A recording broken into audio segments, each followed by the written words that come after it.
بسم اللہ الرحمن الرحیم الحمدللہ رب العالمین والصلاة والسلام علی سید الانبیاء والمرسلین۔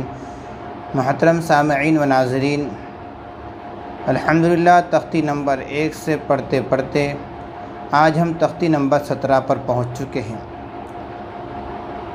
تختی نمبر 17 یہ وقف کرنے کے قاعدے۔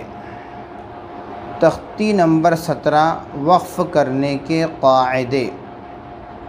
وقف کہتے ہیں ٹھہرنے کو۔ قرآن پاک پڑھ رہے ہم، قرآن پاک پڑھتے پڑھتے ہماری سانس کسی بھی آیت پر یا آیت کے درمیان میں یا کسی حرف پر کہیں بھی ہم رک رہے ہو تو کس طرح رکے؟ آخر میں 2 زبر ہے تو کس طرح رکے؟ آخر میں 1 زبر ہے تو کس طرح رکے؟ 2 زیر ہو تو کس طرح رکے؟ آخر میں گولتا ہو تو کس طرح رکے؟ آخر میں آیت بنی ہوئی ہو تو کس طرح رکے؟ سارے طریقے ہمیں رکنے کے بتا رہے ہیں۔ اس لیے ہم تختی کو پہلے پڑھ لیتے ہیں، اور تختی تھوڑی سی 2-4-5 لائن تھوڑی بڑی ہے، لیکن اس کا یاد کرنا ضروری ہے اور آسان بھی ہے۔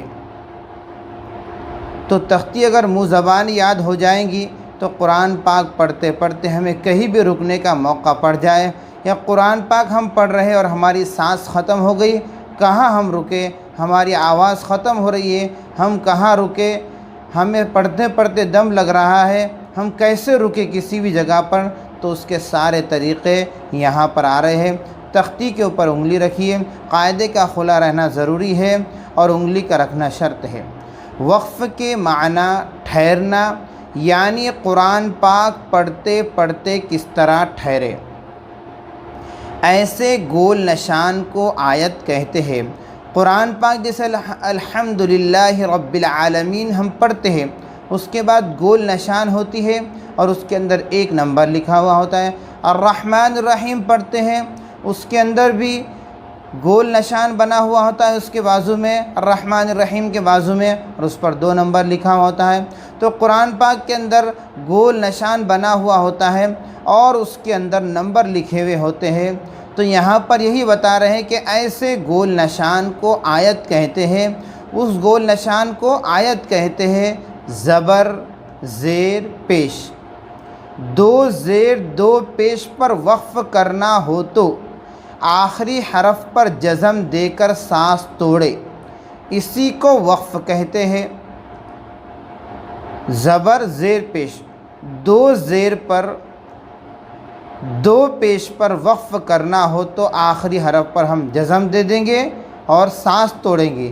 اس کی ساری مثالیں نیچے آ رہی ہے۔ اسی طرح 2 زبر پر وقف کرنا ہو تو 1 زبر کے ساتھ الف پڑھا جائے گا۔ کہیں ہم آیت کر رہے ہیں، جیسے مثال کے طور پر یہیں پر قاعدے میں لکھا ہوا ہے احدن، یہ احدن لکھا ہوا ہے۔ قرآن پاک کے اندر بھی کئی مثالیں اس طرح آئیں گی کہ احدن لکھا ہوا ہے اور اس کے بازو میں الف زائد بنا ہوا ہے۔ تو احدن سے احدا، دال الف زبر دا، پہلے تو احدن تھا، کھینچیں گی بھی نہیں اس کو، اس لیے کہ 2 زبر تھے اس کے اوپر۔ اب 2 زبر میں وقف کرنا ہے تو احدن سے احدا، یہاں پر احدہ بن گیا، 1 زبر غائب ہو گیا اور دال الف زبر دا بن گیا، تو ہم اس کو کھینچ کر پڑھیں گے۔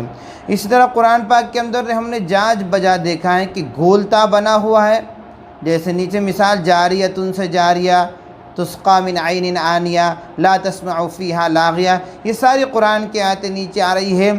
تو یہاں پر گولتا بنی ہوئی ہے، آخر کے جیسے جاریہ کے آخر میں گولتا بنی ہوئی ہے، ہم اس کو جاریتن پڑھے یا جاریہ پڑھے یا جاریتن جو بھی پڑھے، اس کے اوپر جو بھی حرکات ہیں تو یہ حرکات کے ساتھ پڑھے یا اس پر جزم دے کر پڑھے۔ تو یہاں قاعدہ بتا رہے ہیں کہ گول تا پر وقف کرنا ہو تو وہ ہائے ساکنہ بن جاتی ہے۔ کس طرح بن جاتی؟ جیسے جاریتن لکھا ہوا ہے تو جاریتن سے جاریہ، قاریعتن لکھا ہوا ہے، قاریعتن سے قاریہ۔ قرآن پاک میں ہزاروں مثالیں اس کی ہیں، تو ہمیں کہیں بھی رکنا پڑتا ہے۔ اگر ہم نے یہاں پر یہ قاعدہ سیکھ لیا تو ہم جہاں پر بھی رکیں گے تو آخری حرف پر ہم جزم دے دیں گے. جیسے جاریتن سے جاریہ، وہ جو تا تھا ہم جو رکنے والے تھے وہ ہا بن گیا.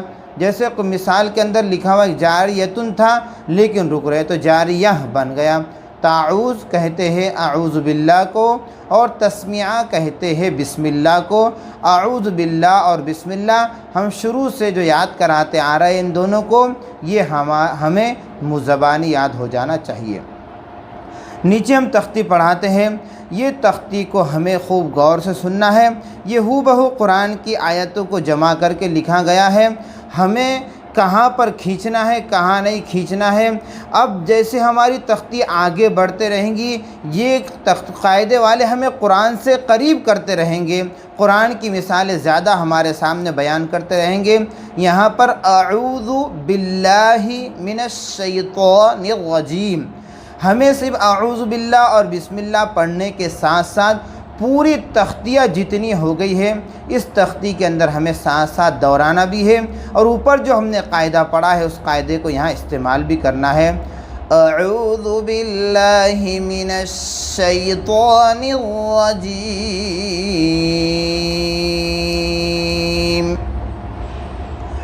اب ہم اس کے اندر قاعدے کیسے تلاش کریں گے؟ تو یہاں پر پہلے کے اندر حمزہ زبر ہے. ہم نے زبر زیر پیش کی تختی نمبر 3 کے اندر پڑھ لیا کہ حمزہ کے اوپر زبر کی حرکت ہے، حرکت کو جلدی پڑھے، تھوڑا بھی نہ کھینچے. عو عین واو پیش، عو واو جس پر جزم ہو اس سے پہلے پیش ہو، تھوڑا کھینچے مارو پڑھے. ذال پہ زو، اعوذ، حمزہ کو بالکل نہیں کھینچیں گے، زبر کی حرکت جلدی پڑھیں گے. باللہ، اللہ کے لام سے پہلے جو ہم نے کل پڑھ لیا ہے تختی کے اندر کہ اللہ کے لام سے پہلے زیر ہے، باریک پڑھیں گے. باللہ من الشیطان الرجیم، کچھ شیء بھی نہیں کھینچیں گے اس لیے کہ یا ساکن سے پہلے زبر ہے، یا لین ہوگا، نرم آواز سے جلد ادا کریں. تا کے اوپر کھڑا زبر کھینچ کر نرجیم. را کے تشدید کی آواز میں ایک قسم کی سختی ہوتی ہے تو نرجیم. جیم یا زیر جی یا مدہ ہوگا، یا ساکن سے پہلے زیر ہے. رجیم، یہاں ہم نے پڑھ لیا تھا کہ زبر زیر پیش، دو زبر دو پیش پر وقف کرنا ہو تو آخری حرف پر ہم جزم دے کر سانس توڑیں گے. رجیم، جیم یا زیر جی، یا کے اوپر بھی جزم ہے، لیکن قاعدہ ہم نے پڑھ لیا کہ زیر کے اندر بھی اگر وقف کرنا ہے ہمیں تو آخری حرف پر جزم دے دیں گے. تو ایک گول نشان آ گیا یہاں پر، یہاں آیت کی وجہ سے ہمیں ٹھہرنا ہے، اور ٹھہر رہے ہم یا وقف کر رہے ہیں، رک رہے یہاں پر، تو آخری حرف میم ہے، میم کے اوپر بھی جزم آ جائیں گا. تو پورا اس طرح پڑھیں گے. اعوذ باللہ من الشیطان الرجیم. لکھا ہوا کیا ہے؟ اعوذ باللہ من الشیطان الرجیم. می ہے، کیا ہے؟ می ہے، لیکن یہ می کے اوپر ہم رک گئے تو اعوذ باللہ من الشیطان الرجیم، آخری حرف پر جزم آ گیا. یہ ہے وقف کرنے کا طریقہ. اسی طرح بسم اللہ الرحمن الرحیم، یہاں پر بھی بسم اللہ الرحمن الرحیم می تھا لیکن رکنے کی وجہ سے میم کے اوپر جزم آ گیا تو بسم اللہ الرحمن الرحیم. اسی طرح سورہ فاتحہ کا پہلا جملہ ہے الحمد للہ رب العالمین. یہاں گول نشان بنا ہوا ہے اور ہم نے اس تختی میں پڑھ لیا کہ ایسے گول نشان کو آیت کہتے ہیں. یہ ہم عالمین، میم یا زیر می اور آخر میں نون ہے، رکنے کی وجہ سے یہاں پر قاعدہ یہ ہے کہ زبر اور زیر پیش، دو زبر دو پیش پر وقف کرنا ہو تو آخری حرف پر یہاں پر جزم دے دیں گے.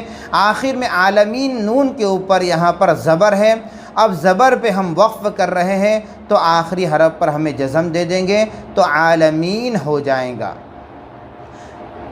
ایاک نعبد و ایاک نستعین. اگر کسی کی سانس نہیں چڑھی، وہ رکنا چاہتا ہے ایاک نعبد، اب وہ بدو کے دال کے اوپر پیش کی حرکت ہے اور پیش کے اوپر رکنا چاہ رہا، تو کیسے رکیں گا؟ ایاک نعبد، بدھ بول کے رک گیا وہ. آخری حرف پر اس میں جزم لگا دیا، لیکن اسے پڑھنا ہے آگے تو بدھ و ایاک نستعین اس طرح نہیں پڑھیں گا وہ، بلکہ پڑھنے کا طریقہ یہ ہے جب بڑی آیت ہمارے سامنے آ جائے تو زور سے ہم سانس لیں، ایاک نعبد و ایاک نستعین،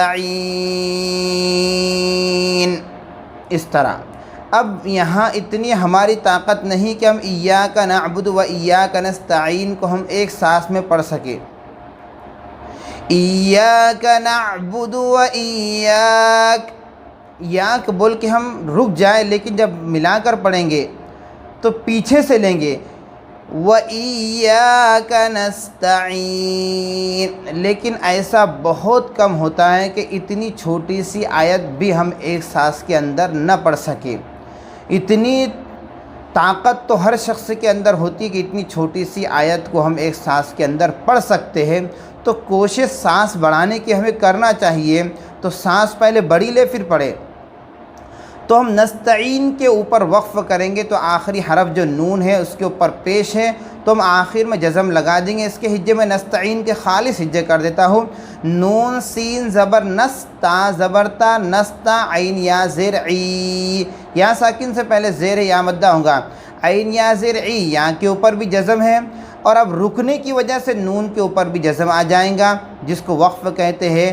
ایاک نعبد و ایاک نستعین، یہ قرآن پاک پڑھنے کا طریقہ ہے، اس کو اچھے طریقے سے ہمیں سمجھ لیں۔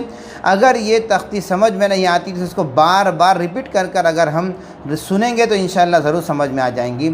قل هو اللہ احد، جیسا کہ ہم نے تختی کے پہلی لائن میں پڑھ لیا کہ زبر زیر پیش، دو زبر دو پیش، تو یہاں پر احدن ہے، قل هو اللہ احدن ہے، لیکن ہماری سانس کم ہے، یہاں تک ہم پڑھ نہیں سکتے، ہم اتنا کھینچ نہیں سکتے، اتنی طاقت نہیں ہے، تو احدن کے بجائے یہاں پر احد بول کے رک جائے۔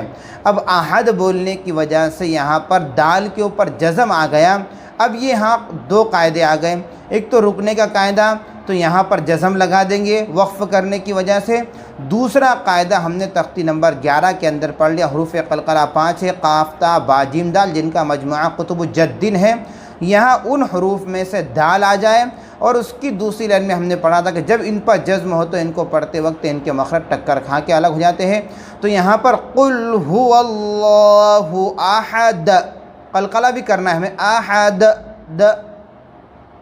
جیسے بتایا کہ دال کا مخرج ثنایا اولیہ، یہ سامنے کے دانت ہے اس کی جڑ ہے، تو یہ جڑ کے اندر زبان کی نوک لگی ہیں، احد، ان مع العسر یسرا، ان ناک میں آواز ایک الف کی مقدار لے جائیں گے ہم، وجہ اس کی یہ ہے کہ نون اور میم پر تشدید ہو تو غنہ ہوگا، جیسے ہم نے گزشتہ تختیوں میں پڑھ لیا، اسی لیے میں کہہ رہا ہوں کہ روزانہ ہم تختیوں کی ریپیٹ کرتے رہیں۔ ان مع العسر یسرا، اب یہاں عسری یسرا، یسرا کے اندر آخر میں دو زبر ہے اور الف ہے، تو جیسا ہم نے مثال کے اندر پڑھ لیا تھا کہ دو زبر پر وقف کرنا ہو تو ایک زبر کے ساتھ الف پڑھا جائے گا، تو ہم دو زبر وقف کہتے رکنے کو، ٹھہرنے کو، تو ہم دو زبر کے اوپر رک رہے ہیں، یسرا پڑھیں گے، اس کو یسرن نہیں پڑھیں گے، دو زبر پر وقف کرنا ہو تو ایک زبر کے ساتھ الف پڑھا جائے گا، ان مع العسر یسرا فیہا عین جاریہ، فا یا زیر فی، یا مدہ ہوں گا، ہاں الف زبر، ہاں الف سے پہلے زبر الف مدہ ہوں گا، ان دونوں کھینچ کے پڑھیں گے، عینون کو کھینچیں گے نہیں، اس لیے کہ یا ساکن سے پہلے زبر ہے، نون ساکن کے بعد دو زبر کی تنوین، دو زبر دو زیر دو پیش کو تنوین کہتے، دو زبر کی تنوین کے بعد حروف اخفا کے 15 حروف میں سے جیم ہے، جاریہ، آخر میں جاریتن تھا، وہ فیہا عین جاریتن تھا، لیکن ہم گول نشان کو آیت کہتے ہیں، اور آیت پر رکنا ہو تو ہم اس کو جیسے گول تا پر رکنا ہو تو اسے ہم ہائے ساکینہ بنا دیں گے، یعنی تا کو ہٹا کر اس کی جگہ ہم ہا رکھ دیں گے، جیسے ہا یا زبر، یا ہا زبر یہ، تا ہٹ گئی اس کی جگہ ہا آ گئی، جیم علی زبر جا، رازری جاری، یا زبر یا جاریہ، یا اور تا کو تو پڑھنا ہی نہیں اس لیے کہ وہاں وقف کرے، تو جاریہ ہاں لگا دیں گے تا کی جگہ، جاریہ، فیہا عین جاریہ، تسقی من عین آنیہ۔ یہاں پر بھی گزشتہ قاعدے کو دھیان میں رکھتے ہوئے تسقا، قاف کے اوپر کھڑا زبر کھینچ کے پڑھیں گے، یا کے اوپر کچھ نہیں، اس کو نہیں کھینچیں گے۔ من، نون ساکن کے بعد حروف حلقی کے 6 حروف میں سے تختی نمبر 9 کا سبق ہے۔ عین ہے تو یہاں پر اظہار ہوگا، ناک میں آواز بالکل نہیں جائیں گے۔ 2 زیر، عین، نون کے نیچے 2 زیر کی حرکت ہے، 2 زیر کی تنوین کے بعد حروف حلقی کے 6 حروف میں سے حمزہ ہے، یہاں پر بھی ناک میں آواز نہیں جائیں گی۔ مین جو پوائنٹ ہے آج کا، آنیہ، آنیتن تھا وہ، لیکن یہاں وقف کرنے کی وجہ سے آنیہ بن گیا۔ گول تا پر وقف کریں گے تو ہائے ساکینہ بن جاتی ہے، تا کی جگہ ہاں لگا دیں گے، حمزہ کھڑا زبر آ، نون زیر نی، یا ہا زبر یا، آنیہ۔ لا تسمع فیہا لاغیہ، لاغیہ ہے یہاں مین پوائنٹ جو جملہ ہے ہمارا آج کا سبق کا، لاغیہ، تو گول تا پر وقف کریں گے تو ہائے ساکینہ بن جاتی ہے۔ تو یہاں پر 2 زبر ہے گول تا کے اوپر، تو یہاں پر ہمیں رکنا ہے، اور ہم نے پہلی لائن کے اندر پڑھ لیا 2 زبر اور 2 پیش پر، 2 زیر 2 پیش پر وقف کرنا ہو، یہ تو الگ بات ہے۔ لیکن لاغیہ کے اندر گول تا پر ہم وقف کر رہے ہیں تو یہ ہائے ساکینہ بن جاتی ہے، تا کی جگہ ہمیں ہاں لگا دینا ہے، تو لا تسمع فیہا لاغیہ۔ یہ بہت آسان سبق ہے، بالکل ہمیں قرآن پاک سے یہ قاعدہ قریب کرتا ہوا نظر آتا ہے، اس لیے اس قاعدے کو خوب دھیان، توجہ اور خوب محنت سے پڑھنے کی کوشش کریں۔ الحمدللہ ہمیں یہ قاعدہ بہت کام دے گا قرآن پاک کے اندر، اس لیے ضروری ہے کہ اس کو ریپیٹ کرے بار بار، اور ہمارے سبق کے اندر اپنے ساتھیوں کو خوب شریک کریں، زیادہ سے زیادہ چینل کے لنک کو شیئر کریں، تاکہ جتنے ساتھی ہمارے بڑھیں گے اور اتنا ہی ہمارا فائدہ ہوگا، ہمارے نام اعمال بھی بڑھیں گے۔ اسی طرح چینل کو سبسکرائب کریں، بیل آئیکن کو پریس کریں، وجہ اس کی یہ ہے کہ روز کا سبق آپ کو ملتا رہے گا۔